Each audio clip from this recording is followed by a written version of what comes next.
Hey guys, Bob here. Okay, so we're back working on the Magnum again today. Taking the bucket seats out, and it's got a heat shield on it, and I've got a couple of the bolts loose. But this heat shield, I believe, is hiding the rest of the bolts right up in here. Judging by the other side, they're pretty close to the drive shaft, so they're probably right in here somewhere and one up in here. But the heat shield is for the catalytic converter. You can see it kind of went right in there. We're not putting a catalytic converter back on this car. This car is going to be a hot rod, and I'm going to run duals with an H pipe, and then I'll put a muffler back here somewhere. Or maybe cone inserts, probably be more likely what I'll do. But save on weight and save on bulk. Just, I like the cone inserts. They're a little loud, but they sound okay.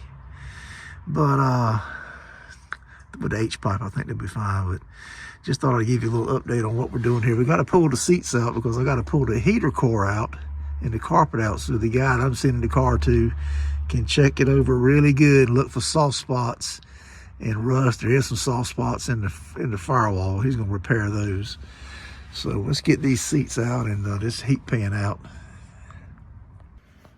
Okay, well, I had to take two hands because I wanted to brace it, make sure that it snapped the stud off. But that one came off. I just got the nut right at the very end. This one here will not budge, so I'm gonna let it soak a little bit more.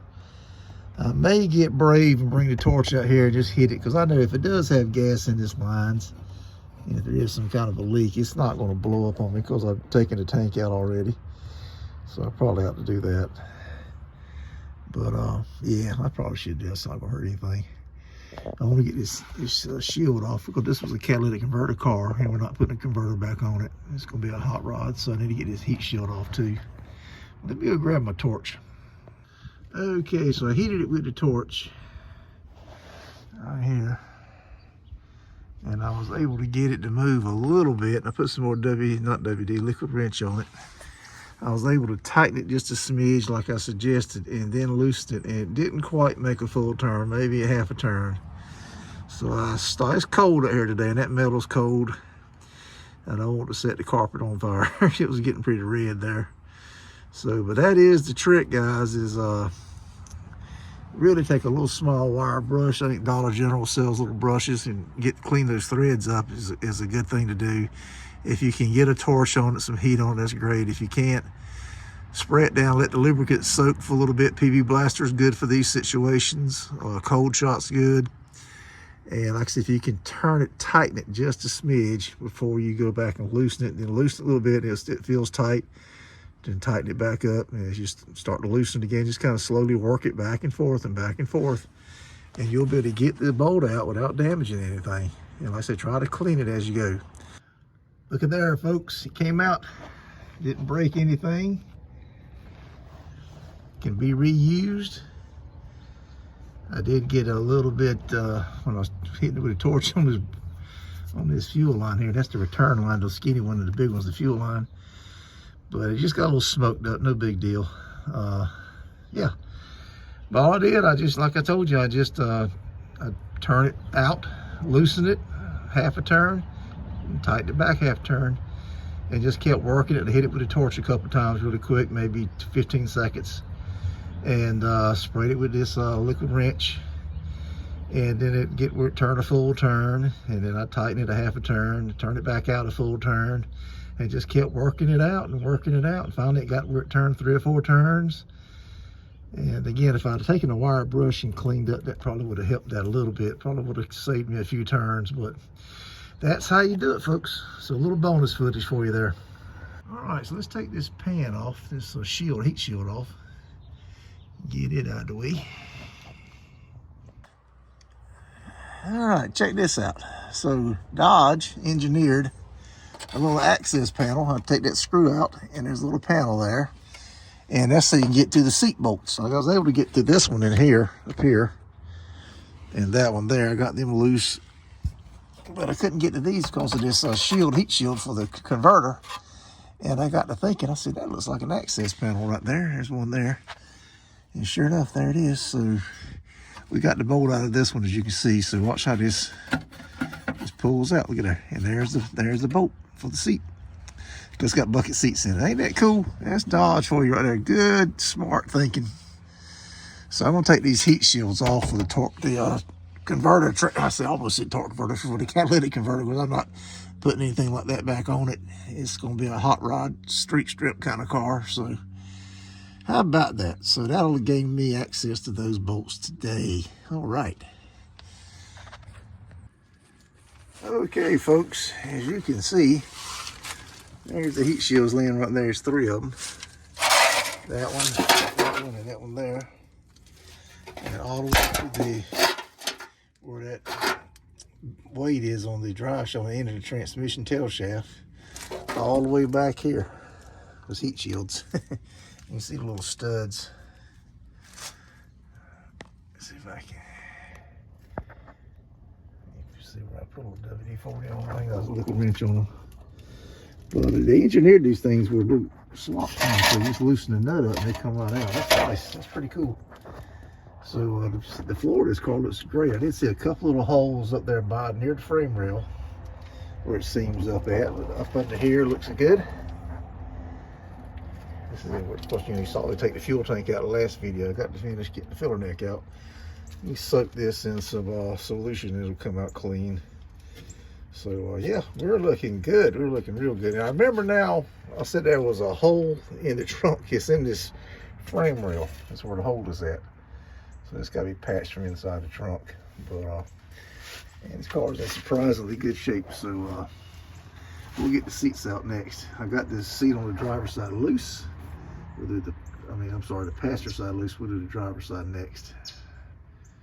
All right, folks, I'm gonna do the other side now.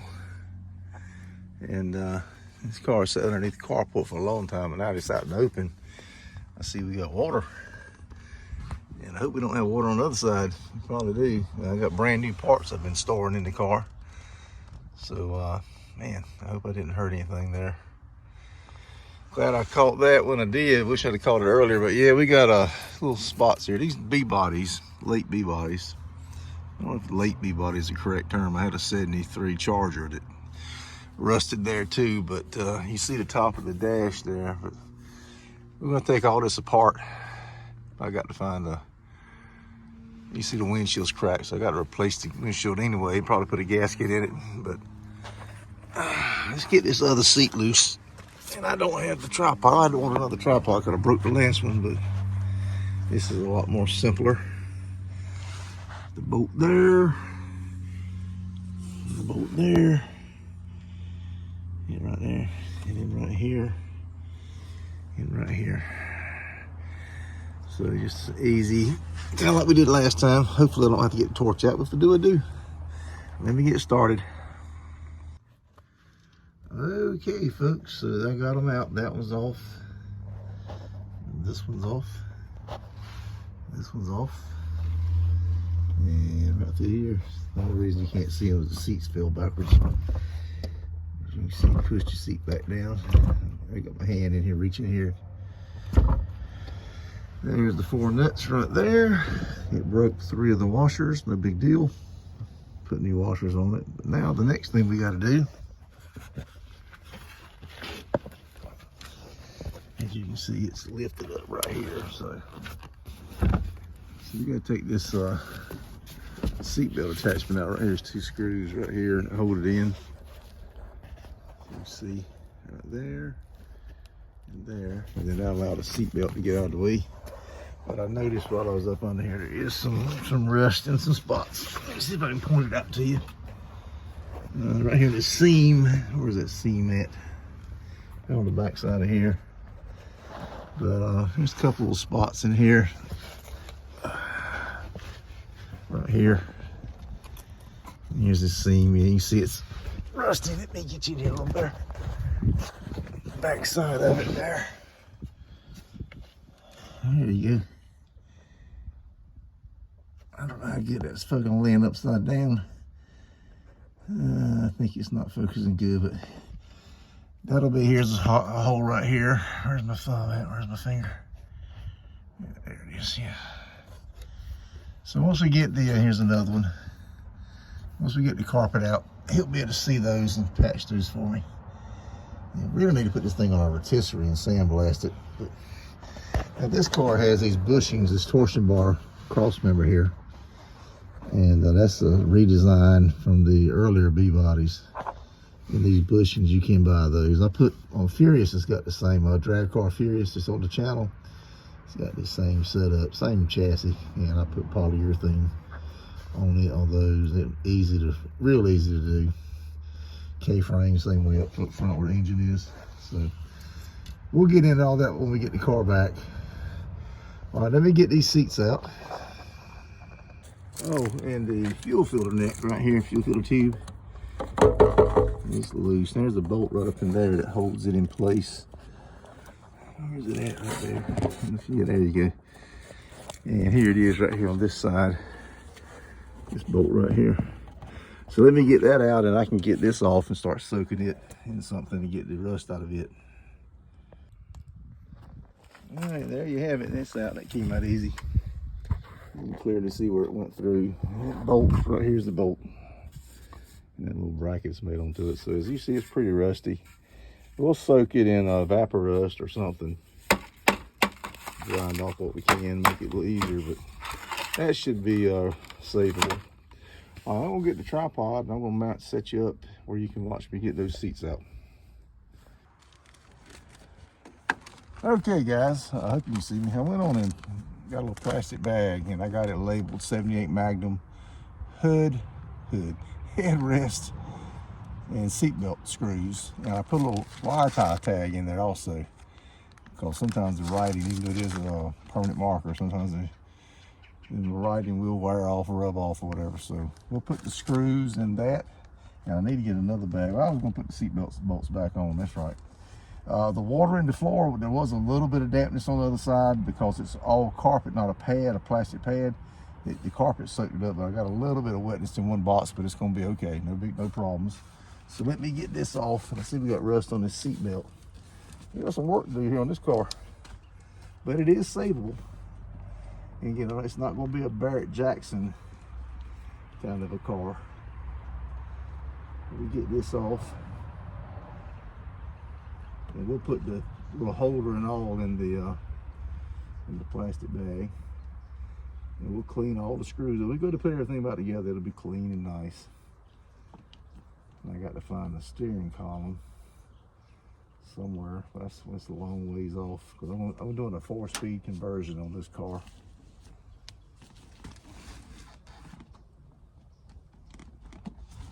All I'm doing here is just simply taking the screws out and hold this little plastic piece in that guides the seat belt over your shoulder. That's all. And there it goes, it's off. And I don't want to leave it on the seat because it may get broken.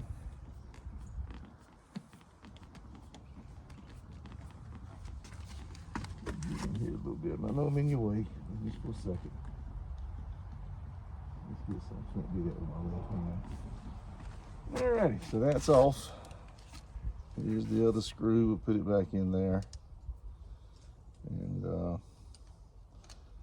there we go. Alright, you see how it goes? So, that's factory seats. So we should be able to get those recovered. I don't know if I'll put them back in vinyl. We'll see. We'll just put that back in the bag there. Throw that over on the other seat. Now, that's out of the way. Let's put this over here on the other seat too. And the seats are already ripped, so no big deal. I know the screwdriver landed funny, but no big deal. Just said we're gonna recover them. All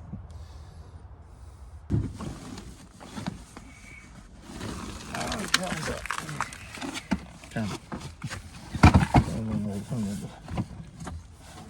Okay, we're good. I'm gonna go ahead and carry this over to the S10.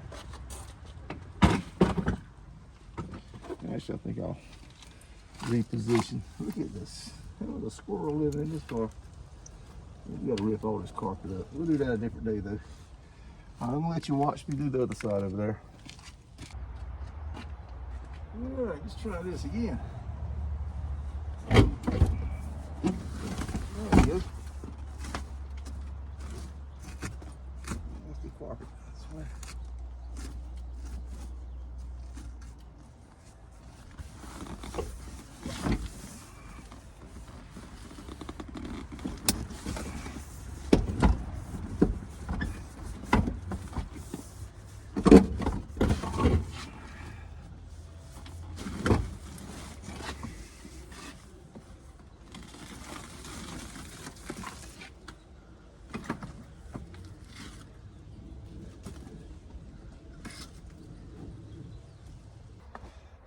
got to put this washer and nuts on that side, even this one here.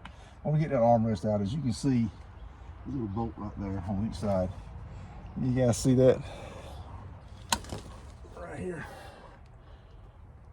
So let me lower you a little bit where you can get it. Oh, that was too quick.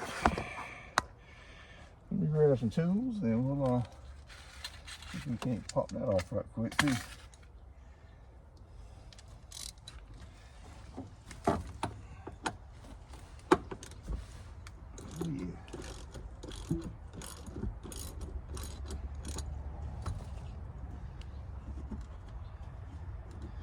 There's a squirrel living in this car. We're having a field day in here.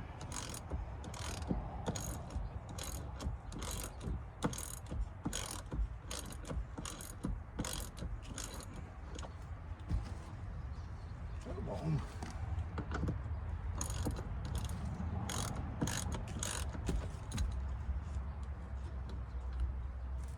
I'm gonna cut you off for a second while I go take the bolt off the other side, since you saw how that one came off. And you see that's all it is. It just lifts straight up. Actually, I think there's another one up here at the front. Look at it. But hold on, let me look this over a little better. I'll be right back with you. All right, guys. So there was 2 bolts in the front, and one on each side. This thing just lifts out now, just lifts off, and it needs to be recovered as well. We'll put the bolts back in, and there was a critter nest in here too. There's the bracket, one on each side right here, which goes all the way across the spot. Well, I've cut a couple of these out, sold them to people who would try to do consoles. That's probably the same bracket as a console. I won't leave the armrest. I like the armrest with the 4-speed. I think we've got room for the armrest. I'm gonna leave it in here. Alrighty, now I'm probably gonna take the back seat out next, but let me put the bolts back in this thing here. Yeah, I can. Yeah, the bolts will go back in it. Alright, guys, so there you have it. I'm gonna leave that, that's the drive shaft safety loop. You guys don't know what that is. Plan on installing that in the car. What it is, it bolts to the bottom of the car, and the drive shaft goes to there. And when you take it to a track, by rule, they want it 6 inches from the center line of the front yoke. And it's a little difficult to mount those on these B bodies. I actually had to have some customization done to the last 2 I did, because the way the floor is so wavy, because it's unibody. For the structure of the car, they pre-bent it.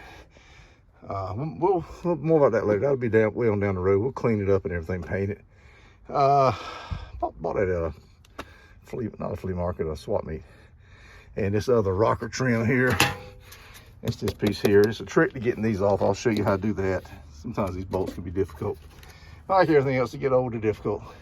Couldn't get that seat out. I've had running that before. You have to take a pry bar and stick up in there and just kind of work it and then spray it. And it's got a piece that's kind of angled like that. You push it, you pull it out and push it up.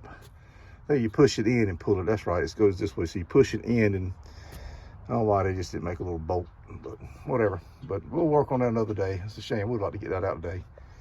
But yep, we got everything. Here's my plastic bag there. So I got all the seats inside the back of the truck here. We're gonna run them up to the to the storage unit. And we're gonna wrap this video up. This will be an update on this video. I hope you got something out of that, guys. And let me turn you around here. Okay. All right. I appreciate the views have really picked up quite a bit, probably 25%. And really appreciate that, guys. Especially the older videos. They're doing better. Folks are watching the older videos, and that's helping us a lot. Just a couple of ham and eggers, myself and some of my buddies out here messing with these race cars, some of these old cars. We're not by any means a professional restoration shop. We're not professional racers. So we're just regular old guys like most of you, I hope. And really appreciate the kind words and the comments. And we're just trying to keep these cars going, keep them in circulation, and show you guys how we do some of this stuff and some of the tools we use. And I watch a lot of YouTube videos and learn how to do stuff. I hope you guys get something like this. If you do, hit that thumbs up, show your appreciation. I really appreciate it. It doesn't cost you a dime to hit that thumbs up. And it helps the channel, helps get more views. And if you got time, go down and scroll down and watch a few more videos. You can scroll down for a long time. We've been doing this close to 3.5 years now. all kind of car content, all kind of cars. So you scroll down, you see something you like, hit that, watch that video, hit that thumbs up button on that too, okay? All right, this video is getting real long, so I appreciate it if you're still sticking with me. I appreciate it, guys. All right, Bob out.